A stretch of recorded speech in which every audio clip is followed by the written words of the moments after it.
Nama Sreshtham Manumapi Sachi Putramatra Swarupam Rupam Tasyagrajamurupuri Mathurim Goshthavati Radha Kundam Girivaramaho Radhika Madhavasam Prapto Yasya Pratita Kripaya Sri Gurum Tang Natosmi Nindantang Pulakotkarena Vikasat Nipa Prasuna Chavim Prodvi Kritya Bhujadvayam Hari Hari Tyuchairvadantam Muhu Nrityantam Drutamasru Nirjarachayai Sinchantamurvitalam Gayantam Nijaparshadaik Parivritam Tam Gorachandram Namaha Alibih Paripalitah Pravalitah Sanandamalokitah Pratyasham Sumanah Falodaya Vidho Samodamamuditah Vrindaranya Bhuvi Prakasha Madhura Sarvatishayi Sriya Radha Madhavayo Pramodayatu Mam Ulala Sakalpadrumaha Jaya Rupa Sanatana Bhatta Raghunath Shri Jiva Gopala Bhatta Dasa Raghunath Echaye Gosai Rakuri Charana Vandan Jaha Hoite Vignanas Avishta Puran Hare Krishna Krishna Krishna Hare Hare Hare Rama Rama Rama Hare Hare. So here we are. This is definitely the last part of this whole section from Vishnu Purana. And I think that I've been spending a little bit too much time thinking about it and wondering about it, trying to get to the bottom of it. As far as I can tell, Jiva Goswami's intention here from these verses is to confirm, one, as we saw in an earlier verse, that the jiva is bheda, that there's a difference between the jiva and the Supreme, and that they can never become one in the way that the Advaitavadins think possible. And even, second of all, even that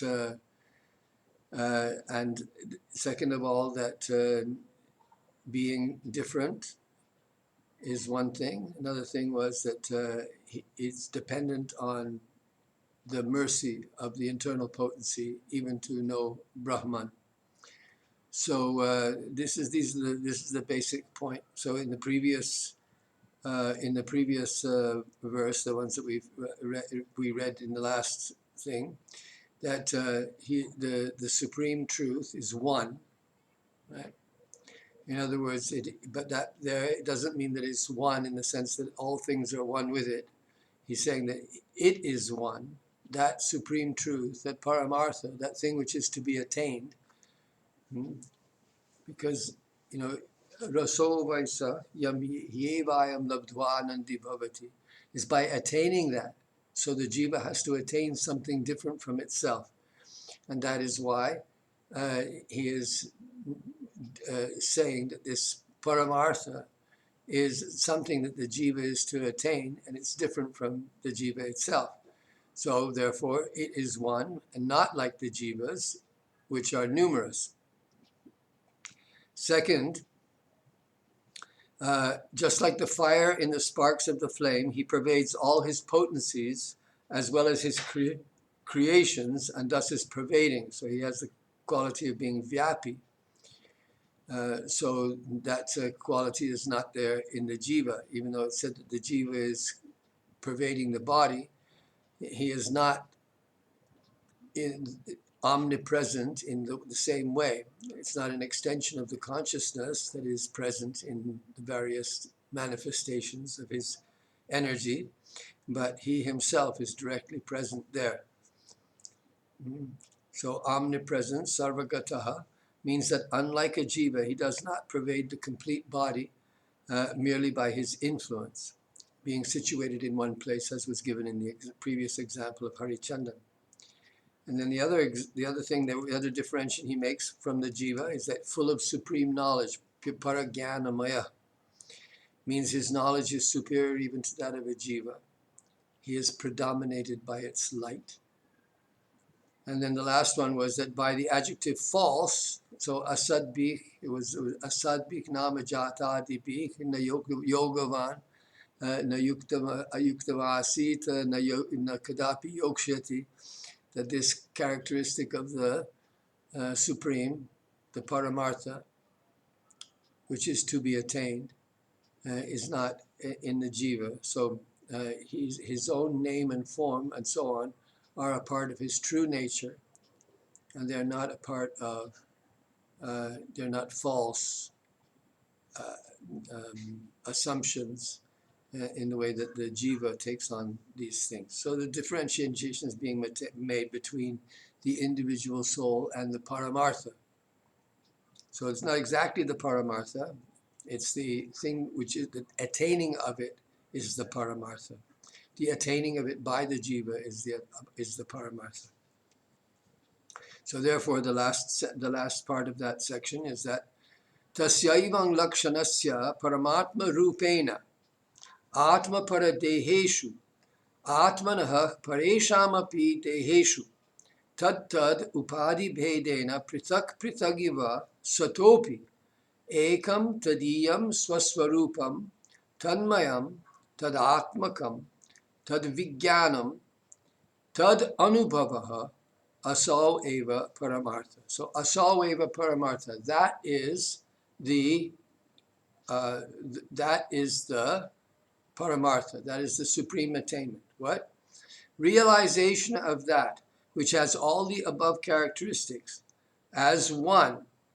In other words, situated in its own essential being, even while present as the Supreme Self in one's own body as well as in those of others, despite seeming to be separate because of the differences in the adjuncts, that is the bodies, is the supreme goal, because it is imperishable, achievable,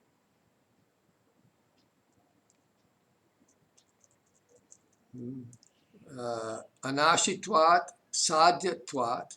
Well, sadhyatvat because it is the goal of all practices here. So sadhyatvat, not achievable.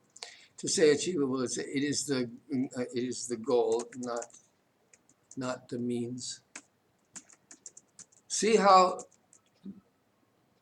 this is? I just have to make excuses for myself that why it's taking me a long time to do such a simple little task here. It's because every time I look at it, there's something I find is wrong. Anyway, the word sadhyatvat here doesn't mean achievable. It means that it's because here he's saying he's arguing against the failures of the previous propositions, and so one of them was that it was imperishable, that it was perishable. The second one was that it was the means and not the goal, and another one was that it contains all other experiences within it, or it contains all other wisdom and knowledge within it. So through knowing it, one knows all other things.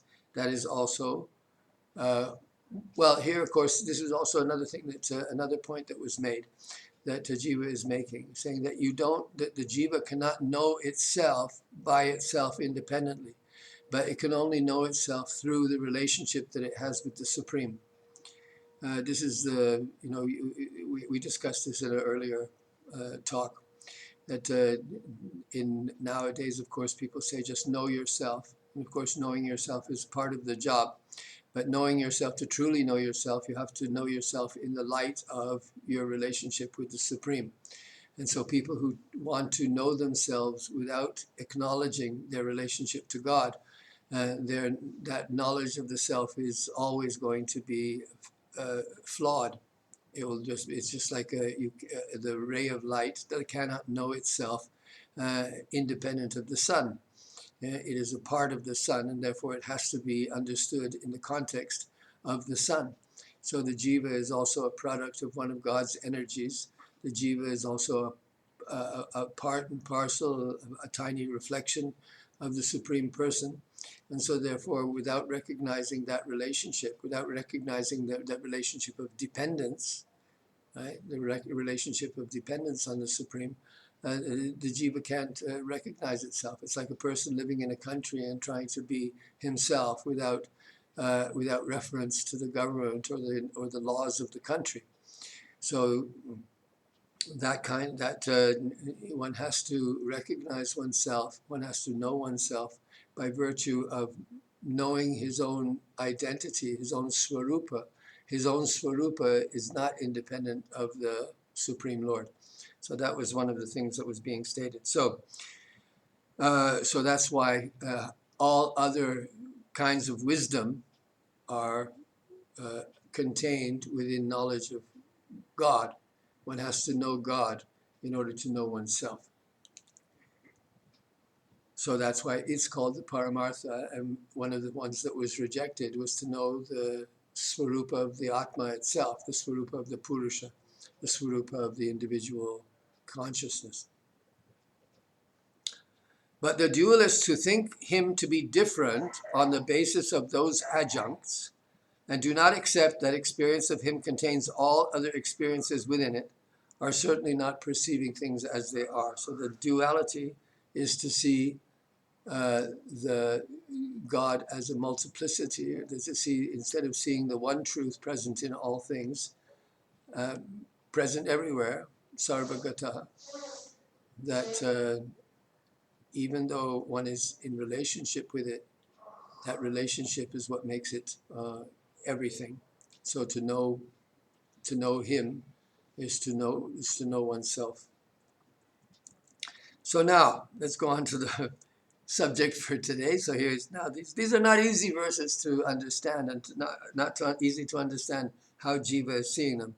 But I think that we've hit up here on the basic idea is that the Jiva is always different from the Supreme, even if you conceive of the Supreme as being the one all-pervading truth.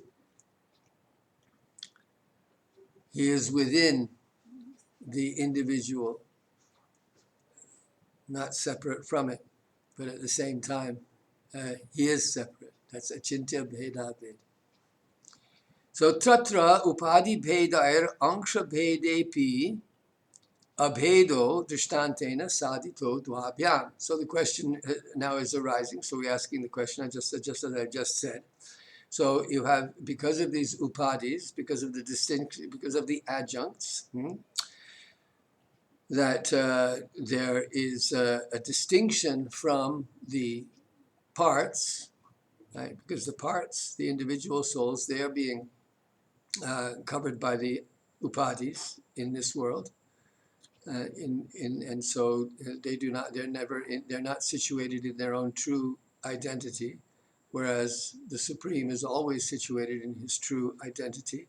The Supreme is never overcome or covered by the material nature or by the material adjuncts or the upadis. So despite that abheda, despite the bheda, there is abheda.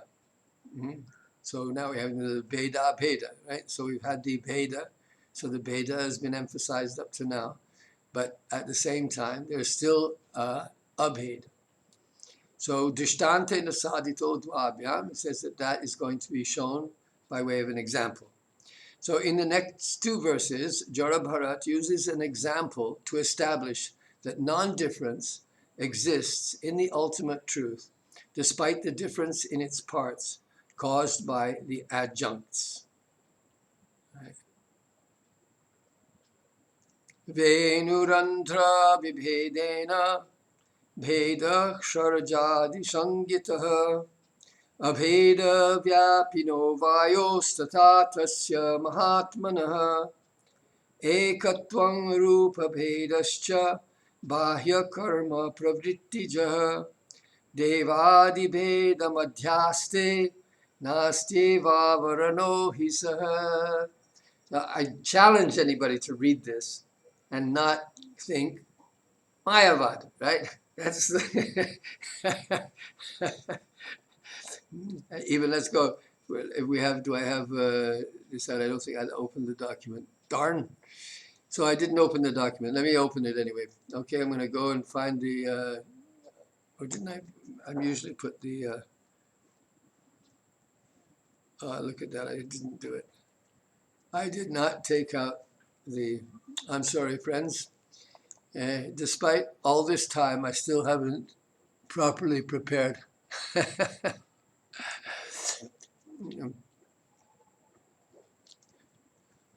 So here, let's open the Vishnu Purana here. And, all right, so chapter 2, let's go down to 32, 33. And here we are. So what does Sridhar have to say here? So his is quite long. So, Abhedasya vyapino vayoryatha venu randropadi bhedena sharja rishabha gandhara swarabi vyanjakatvat natananada sangito bhedas tata tasya mahato aparichinnasya atmanaha swata ekatvam. Right, that's what he's saying. So now you get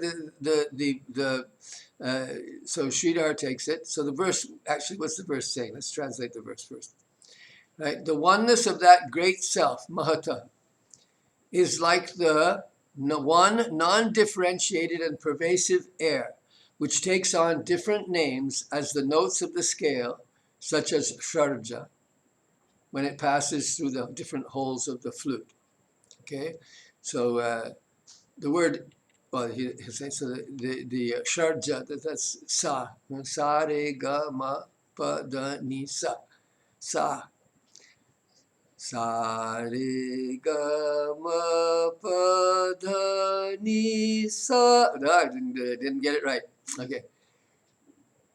So anyway, sa re ga ma pa da ni sa. The notes of the scale. So sharja is sa. We usually say sa, but the origin of it is sharja. So sharja, it means that it's supposedly that the sound comes from 6 different parts of the body that are used in saying the sharja. Now, if I can remember them all, well, your tongue and your lips and so on, these are all involved in uttering the sound sa, sa, re, ga, ma, pa, da, ni, sa, sa, ni, da, pa, ma, ga, ri, sa. Close. Anyway, so the oneness, the air is one, but when it goes through the holes of the flute, so the holes of the flute are like the upadis, and the air comes through them, and so as it goes through one hole, it makes one sound, sa, the next one makes re, the next one makes ga, ma, pa, da, ni, sa, so going through the holes of the flute, the 7 holes in that flute, or if there are more holes. So then the second verse of that, so the second verse there, ekatvam. So ekatvam actually goes with the first part of the first verse. If you usually a verse is self-contained, but once in a while verses might cross over and take a word from another verse or something like that.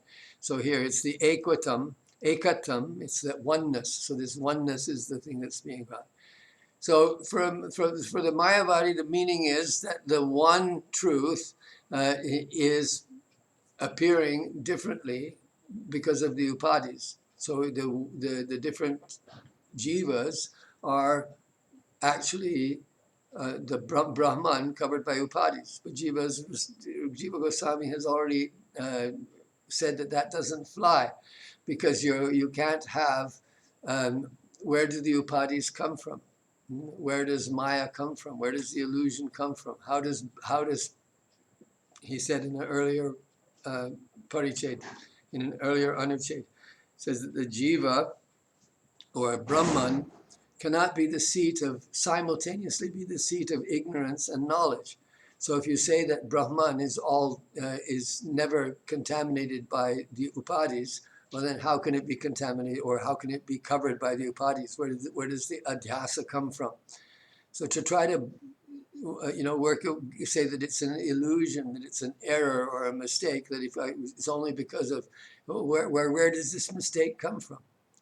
A self-inflicted mistake, that Brahma is inflicting the mistake on himself. Well, if one says that this is the case, then one is attributing some quality to Brahman, some kind of desire on Brahman, to ekoham bahusyam, that I must become many. But where does that desire come from? Why does he's not supposed to have any desire, right? So there's a inherent contradiction at the very basis, but still the words sound like that. So it's one truth that manifests as many, which is of course true, because the one truth, it is all God's creation, but it's going on through his energies, and he's present in his energies. He's not separate from his energies. The individual soul is not separate from Krishna. Krishna is always present with every individual soul. He's never separate. The individual soul is never separated from God. It's the appearance of separation, that's an illusion. But that illusion is not the illusion that I am not God, that I am not Brahman.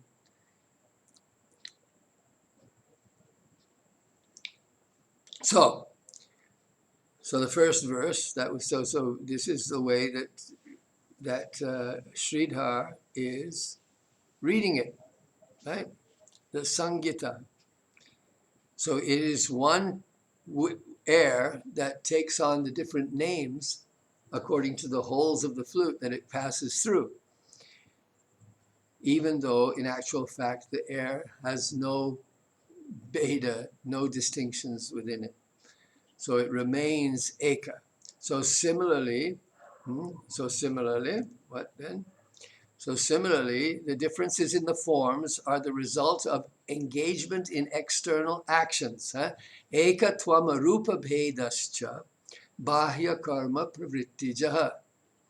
So bahya karma pravrittijaha. So external bahya karma actions, pravritti, engagement, and ja, arising from. So the differences in the forms are the results of engagement in external actions. And then devadi bhedam adhyaste. So there he's using the word adhyasa.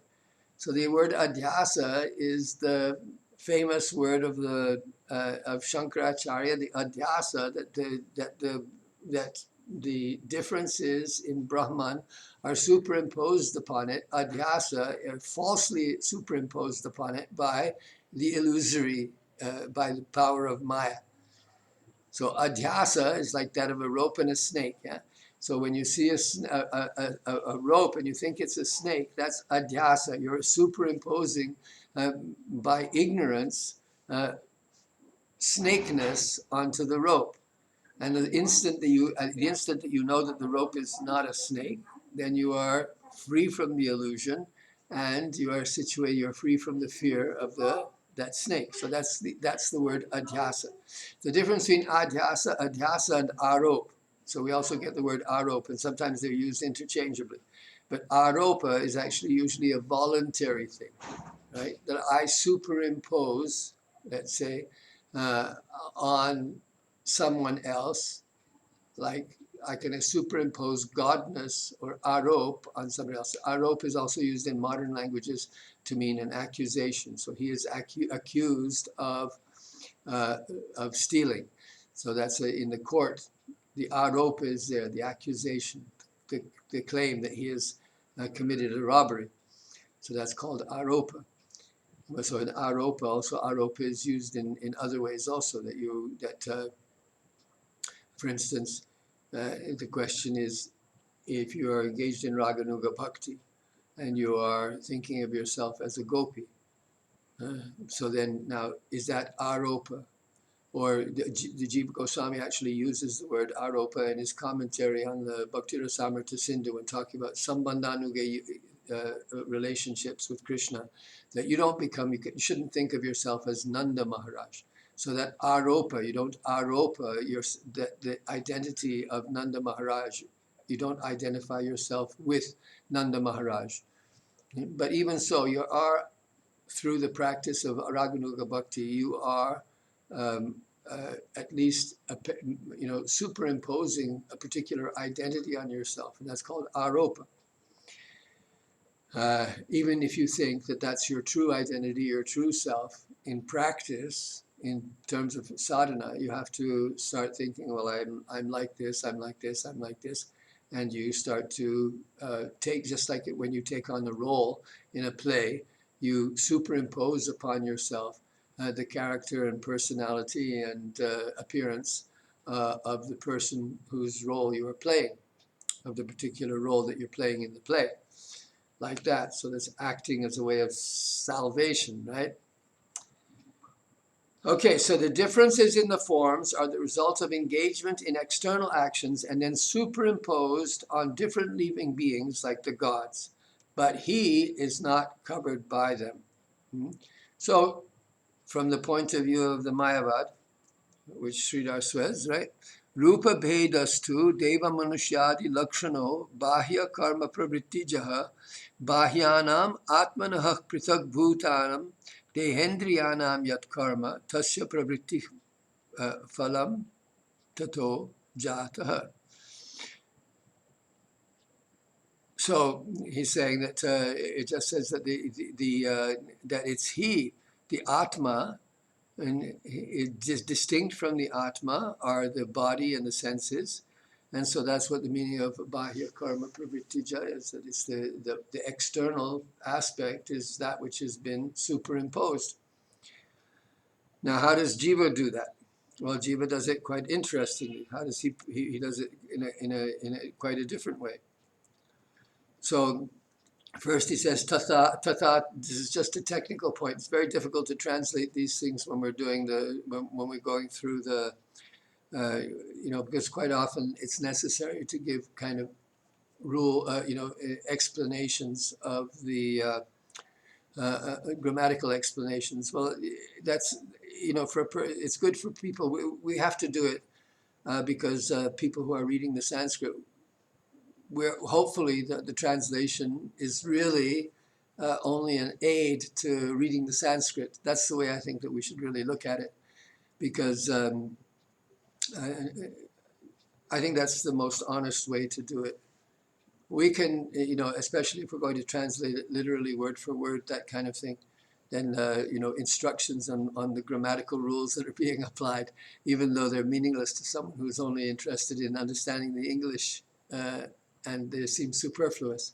We've already, in the translation, we made it clear that the ekatvam, the word ekatva, belongs to the first verse, and not to the second, even though it's in the second verse. So, because we said there, the oneness of that great self is, and then so on. So the word ekatvam, meaning oneness, at the beginning of the second verse is to be read as syntactically connected to the first. Okay. If you don't understand, so be it, never mind. The difference in various bodies is a result. So then rupasya tad akarasya vedas to bahyasya tadiya bahiranga chid angshasya jivasya ya karma pravrittis tato jataha. So the difference is in the difference that exists in all the different bodies. They arise, now he's saying the bahya, the word bahya, which means external. So how does he translate external? He says that tadiya bahiranga chidangshasya jivasya. So the bahya means the jiva. So we've already seen that bahishchara. He's already said many, many times, we've had that expression that the jiva is external. It's part of, it's an angsha. It's not distinct from the one truth. At the same time, it's bahishchara. It's moving around externally to it. So now here he says the word bahya is referring to the jiva. So therefore, it's the jiva's activities, engagement in activities that produce the appearance of differences within the one supreme truth. Well, how does that happen, right? Do we actually see differences in the one truth? Well, obviously that's the case. You know, people who can't see the oneness of the oneness of the supreme, who is at the basis of all things, they say, why does God act differently? Samohang sarva bhuteshu name dveshyosti na priyaha. The Krishna says in the Gita that I'm not different, I'm the same to everyone. But for ordinary people, they can't see that because they see the differences in the individual living beings and think that God is giving his mercy to some and not giving his mercy to others on a purely whimsical basis. They can't see the karma pravritti of the individual souls that results in Krishna's, or in the material nature, or well, ultimately it's Krishna, awarding different, positive and negative results. And so some people are suffering and some people are enjoying, and then after enjoying they suffer, and after suffering they enjoy. It seems rather whimsical, like this sometimes says that God seems to be acting like a whimsical child, sometimes giving happiness and sometimes giving suffering to people. So ordinary people in this world, they lose their faith because they think that God is being unfair, or that even that they say that God is either, they see a contradiction, that God is either wicked, evil, causing suffering, or else he's not all powerful. He's not in a position to stop the suffering. Well, this is obviously, a misunderstanding of what's going on. So here it's saying that it's the activities of the jiva, which cause the differences, hierarchy, but the supreme truth, it remains equal to all, and it remains one without differentiation at the basis of all. He's following his own law. He's responding to the desires of the jivas. Eko bahunam yo vidadhati kaman. Earlier it was said also that the jiva is dependent on the internal potency or the external potency to have its kartritva and bhoktritva. It's to be its agency and its ability to experience come as a result of the grace of the material energy, the external energy, or the internal energy. So the jiva is possessed of doership. That's why he's responsible for his own actions, and that's why he suffers and enjoys as a result of those actions. But in both cases, it's a result of God's grace that he awards through his external or internal potency, that quality in the jiva. So the difference in various bodies is a result of engagement in external actions, In other words, they are born of the actions of the external living entity, his conscious external part. So that was the word that was used. What is tadiya bahiranga chid angshasya. So the use of the word bahiranga is maybe, I preferred the use of bahishchara, because bahiranga, we already have that for the bahiranga potency, for the external potency. Whereas the jiva is not exactly the external potency, it's tatastha shakti, right? But he's bahishchara because he's moving as though he was external to just like the ray of the sun, the photon is moving about away from the sun. So it appears to have an independent existence, but its independent existence is not real.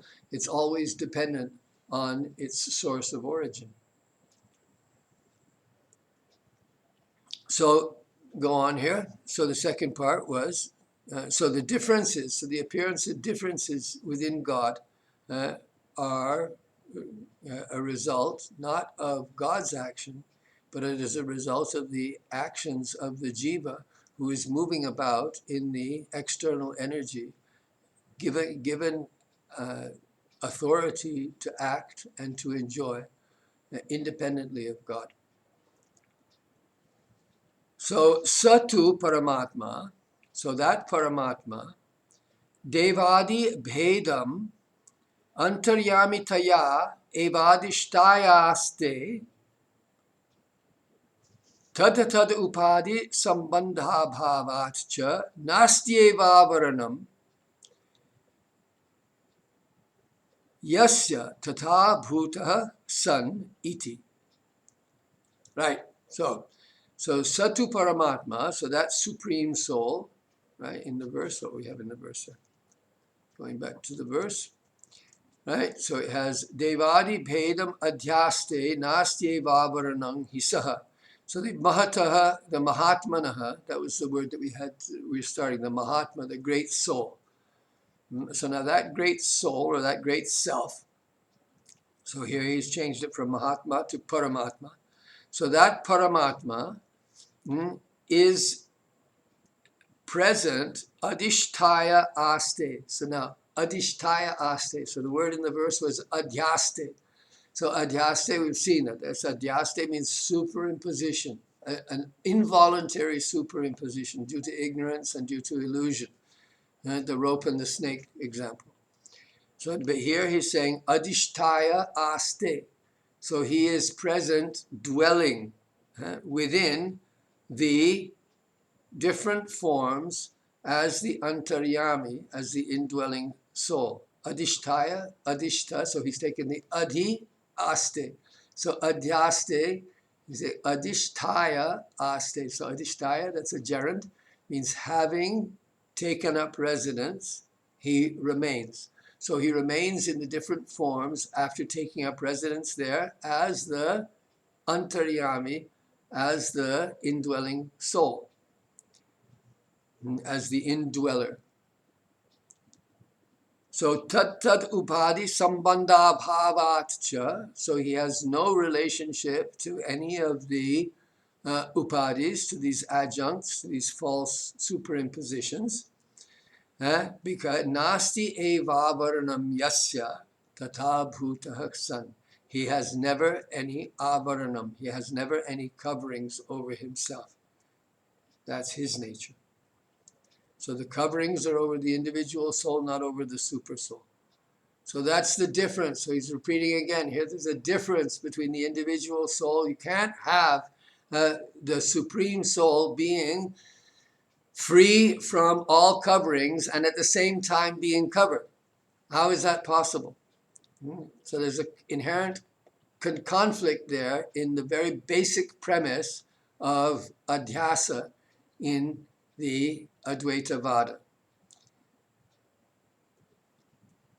So tasmat tasya devadi rupata tu swa lila mayi eveti bhava.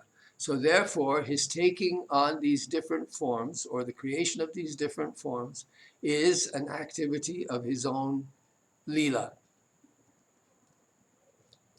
Translation: The word ekatvam at the beginning of the second verse is to be read as syntactically connected to the first. The difference in various bodies is a result of engagement in external actions. That is to say, they are born of the actions of the external living entity, his conscious external part. But he, the Paramatma, exists in the various divisions of the bodies, such as the devas, as the immanent presiding deity. So the Adhishtaya and Adhishtaya, that's we have Adhishtatri Devata. So the word same coming. The word Adhitishtati, Adhitishtati, that means to dwell. But we use that as the presiding deity, the Adhishtatri Devata. That same term is used. So that's the translation that Babaji put, and that's the one I kept. And he has no covering because he is not related to these bodies. Therefore, his appearance as the devas is only his pastime. This is the import. Well, there were a number. This idea comes up again, right? So in the Katha Upanishad, we have a similar. So I just thought I'd throw it in there. Vayur yataiko bhuvanam pravishto rupam rupam prati rupo babhuva ekastata sarva bhutantaratma rupam rupam prati rupo bahishcha. So this is again from the Katha Upanishad, which is a more famous verse and with basically the same idea. Just as the one air enters into the universe and every form in it, taking a form similar to each, so does the one self within all living entities enter into each form, taking on a similar one, even while still existing outside of them. So very, very similar in idea to that, to what we have here. So let's see what Babaji has said here in the commentary. After considering these various possibilities of purushartha, Jara Bharat speaks about the supreme purushartha. The above mentioned options are good, but cannot be the ultimate purushartha. The ultimate purushartha is that reality which exists in all and yet is one. It is not many like the jivas. It pervades the whole creation, which is a manifestation of its potency. Pervasion does not mean that it exists in one place only and spreads its influence like the light of a bulb. It exists everywhere, sarvagataha. It exists equally everywhere in all its in its fullness. This is an amazing meditation, actually, that Krishna exists in his fullness everywhere. He's here, but not here, right? That's in the Gita. Like the sky is present everywhere, but at the same time, it's not present everywhere. The name, form, and qualities of the Absolute are not asat or material. They are part of his swarup. This was discussed in the Bhagavad Sandarbha. He exists in all as the Paramatma, yet he is one. To experience him is the Purushartha. So that's the important thing. So that Anubhava, the experience of him. So that was stated, right? In the verse, in the previous verse, right? Where do you go? All the way back. So he says, Tasyatma paradeheshu satopyekamayam hiyat vijnanam paramartho sao dvaitino tatya darshinaha. So the word vijnanam.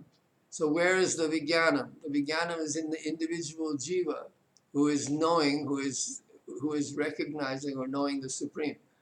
So to know him, so for the individual soul to know the Supreme in this way, that is his paramartha, that is his purushartha.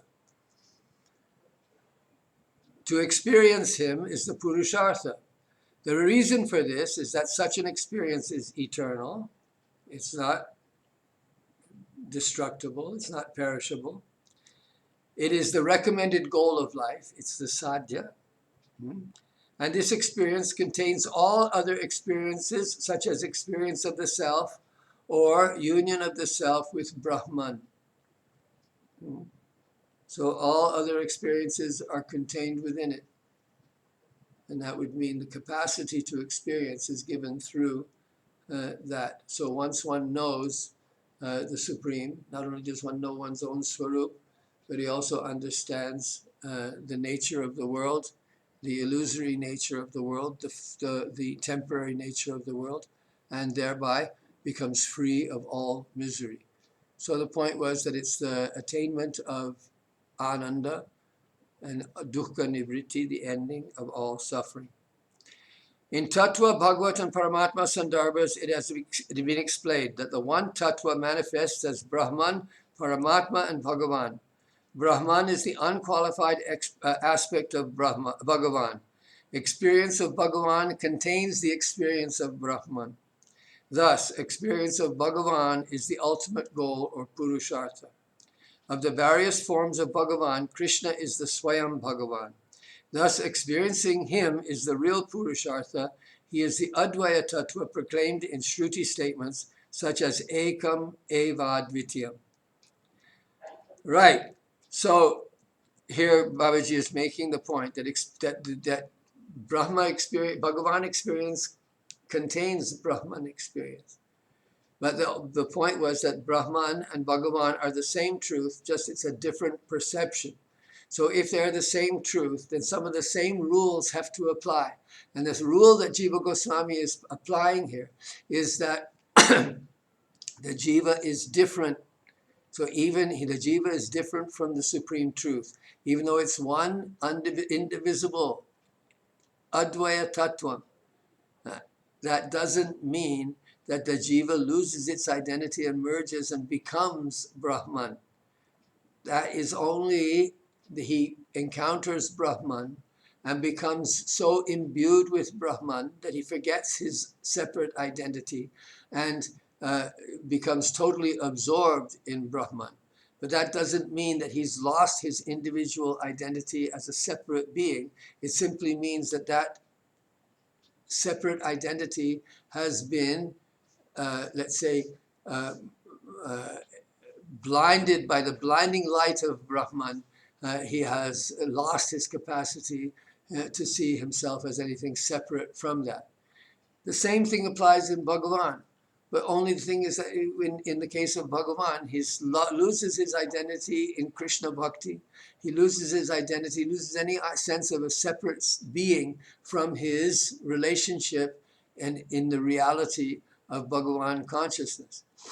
So it's the same basic principle is there.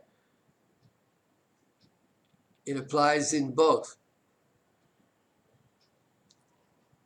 But there's a difference. There's a qualitative difference. And that qualitative difference is a very serious one. Why do the Vaishnavas call this Brahman experience hellish? Because it's not actually the true identity of the self. Why would one want to commit a kind of suicide in order to experience the just pure being when the natural tendency, the true tendency of the individual soul is to be a servant, to serve? And that not only is it to be a servant, but to be a servant of Brahman, to be a servant of Bhagavan in the full display of his glories.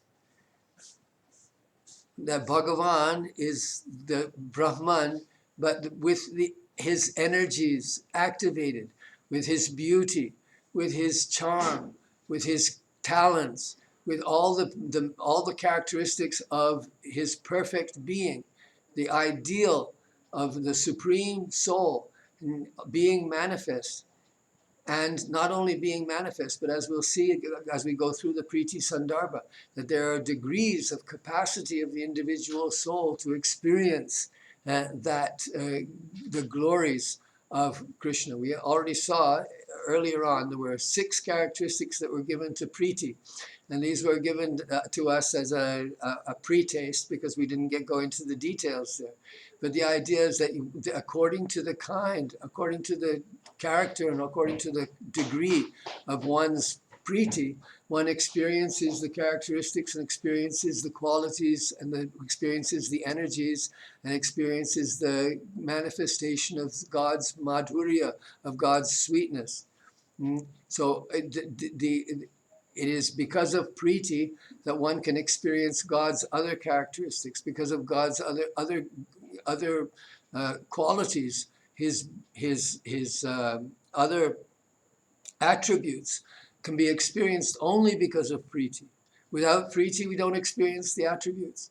Therefore, to understand this quality of Priti coming from Krishna's internal potency, that gives us access to all the wonders and glories of the Supreme. So that is through Guru Tattva, through the individual, through the manifestation of grace, the Lord's grace, through the grace of a devotee, we become capable of experiencing the quality of Krishna known as Priti, the quality of Krishna known as Bhakti. And to the extent that that Bhakti becomes intense, that is the degree to which we have Anubhav, the degree to which we have direct experience of Krishna's qualities, of Krishna's attributes, of Krishna's glories. And the thing about it is that it's ever growing. So there was a sampatti, the word sampatti was given, right? So this word sampatti is going to be used here in a minute also. So, or perhaps it was used already. We have Brahma-sampatti, and there's Bhagavat-sampatti. So the sampatti is the attainment. This is the glorious attainment of perfection. So the idea of having attained the purushartha, or having attained the Paramartha, that's called sampatti. It becomes your possession. Just like Bhaktivinoda Thakur talks about 5 stages, dashas, of a Raganuga Bhakta. So sampatti dasha is really the state of when one is situated in one's swarup, in the eternal lila, then it's something that cannot be taken away in any way, shape, or form. It's your possession. It becomes innate in your being. So that's sampatti. So sampatta or sampadyamane cha. So as one's experience of Krishna's different qualities and attributes increases, so does one's priti increase. There's a mutual relationship between one's love for Krishna and one's experience of Krishna.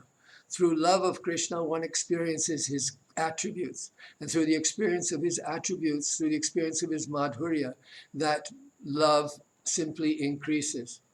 So according to the characteristic, or according to the particular genre, according to the particular jati, the particular kind of love, whether it's shanta, dasya, sakya, vatsalya, or madhur, one, and then according to the degree of love within each one of those characteristics, and we'll see that coming up later on in around Anuccheda after in the 60s and the 70s, where it starts to talk about the different levels of prema, and then sneha, and then man, pranaya, rag, anurag, bhav, mahabhav, and so on. We see these different levels or degrees of intensity of love that are manifested. So you have a particular jati, a kind, and then within that kind you have degrees of strength.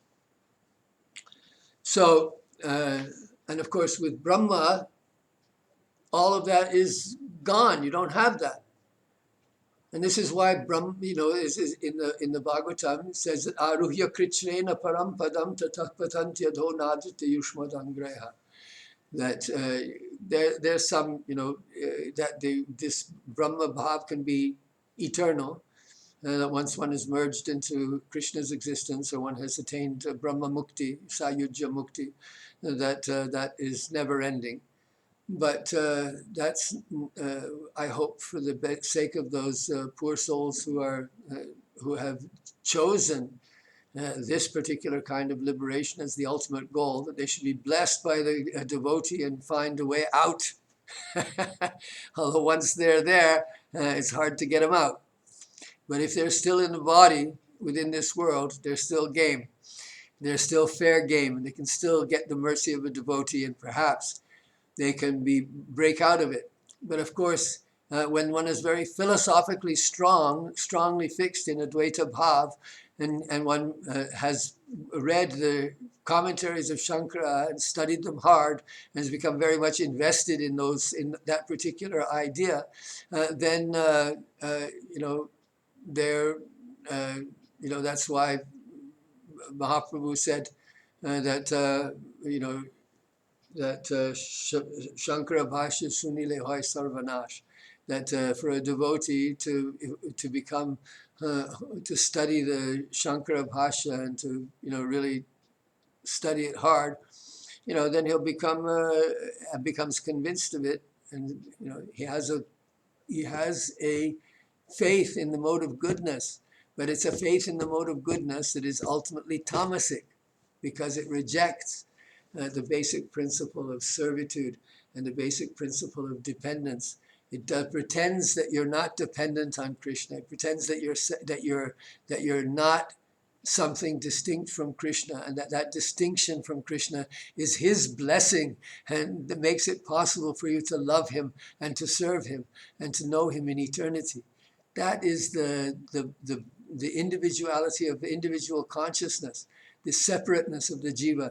That's actually Krishna's blessing. Why should we reject that blessing? Why should we reject that particular gift in order to pretend that we are non-different from the all-pervading one supreme consciousness? So the example that was given, so this is the commentary on the other two verses. So the oneness of this reality is spoken of by Jara Bharat. The air is one, but when it flows into the different holes of a flute, it gives rise to the different notes of the scale, which are 7 in number, beginning with Sharaja. Similarly, the absolute reality is one, but manifests in many ways. His jiva potency also manifests in a variety of ways by the influence of past karma. And that's where his commentary ends. And I think that we can end here as well, because in the next, what we'll start next, he's completed this. Ta-da! We've completed this discussion of Brahma and Brahma-sakshatkara for the time being, at any rate. And so he had two things, right? There were two states. One was the Brahma-sakshatkara, 2 ways of perceiving the ultimate reality and liberation, 2 experiences of the Paramartha. So here you understand that these verses from the Vishnu Purana were not about Bhagavan, but they were about Brahman. But they were about Brahman in such a way that the same rules that apply to Bhagavan are being subtly introduced. That was the point. That's what Jiva Goswami is getting at here. And that's what he was getting at with all these other difficult verses that look exactly like Brahmavad. They look exactly like Kaivalya Dvaitavad, but in actual fact, they are not. So tomorrow, and I promise you that this time tomorrow means tomorrow, we'll be doing the last verse. So all this was a very long Anuccheda. The 5th Anuccheda was very, very long. And so it was really all, if you ask me, it was all a part of the previous Anuccheds, and should maybe have not been, should have been included with them rather than being considered a separate Anuccheda number 5, because the real Anuccheda number 5 is going to be tomorrow. That's after all the rest of that, we get one, and we'll do that. And also with the 6th Anuccheda, these are very short Anuccheds, and they're nice verses from the Bhagavatam, and they explain about Brahma-sakshatkara. And once again, the verses don't seem to say exactly what you would expect. They're not, as Jiva Goswami is not choosing extremely direct statements, but slightly indirect statements that might be misinterpreted or misconstrued. And from that, he takes another. He takes a meaning from it that is perhaps not immediately obvious to the ordinary reader. So let's stop here. Jai Jai Sri Radhe, Jai Jai Sri Radhe, Jai Jai Sri Radhe Shyam. Nitai Gaur Premanand.